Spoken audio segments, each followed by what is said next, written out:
सबको पता है कौन काम करे, लेकिन तकलीफ है। अब हम क्या करें? उनके तकलीफ है, उनको इस बात से तकलीफ है।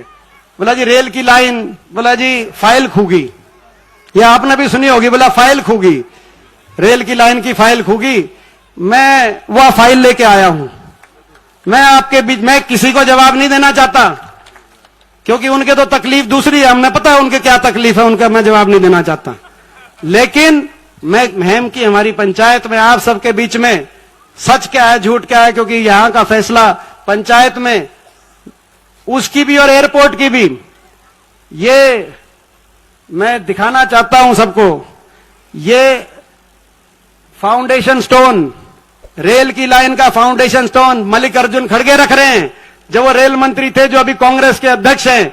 साथ में हुड्डा साहब खड़े हैं, साथ में दांगी साहब खड़े हैं, हम खड़े हैं। हासी के अंदर, हासी में रेल की लाइन की प्रक्रिया 9/11/2011 में प्लानिंग कमीशन ने अप्रूव करी है रेल की लाइन। 15 नवंबर 2011 में हरियाणा सरकार, उस समय हुड्डा साहब मुख्यमंत्री थे, उन्होंने कहा कि इस रेल की लाइन में मैं मुफ्त में जमीन दूंगा, आप जल्दी बनाओ। 2012-13 के रेल के बजट में 143 करोड़ रुपए इस रेल की लाइन के मंजूर होकर रेल की लाइन के खाते में डल गए। 143 करोड़ 2012-13। 31 जुलाई 2013 को खड़गे जी ने हासी के अंदर इसका फाउंडेशन स्टोन रखा, और 20 दिसंबर 2013 को इसका सेक्शन 4 हुआ।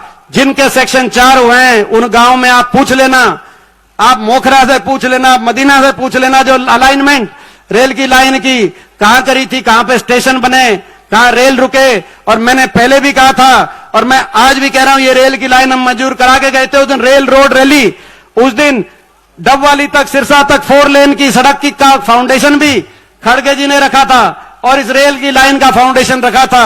जब सरकार गई तो ये वही लोग हैं जिन्होंने कहा कि सरकार चली गई, ये रेल की लाइन नहीं बनेगी। और तब भी मैंने कहा था कि भाई काम करके गए हैं और ये काम पूरा होगा, क्योंकि काम शुरू हो चुका है। और जिस एक दिन ऐसा आएगा कि जब रेल में बैठकर हम दिल्ली से चलेंगे और महम के स्टेशन पे उतरेंगे, और वो दिन अभी आएगा। और उस दिन, जिस दिन आएगा, उस दिन मैं समझता हूं इन लोगों को इस बात की तकलीफ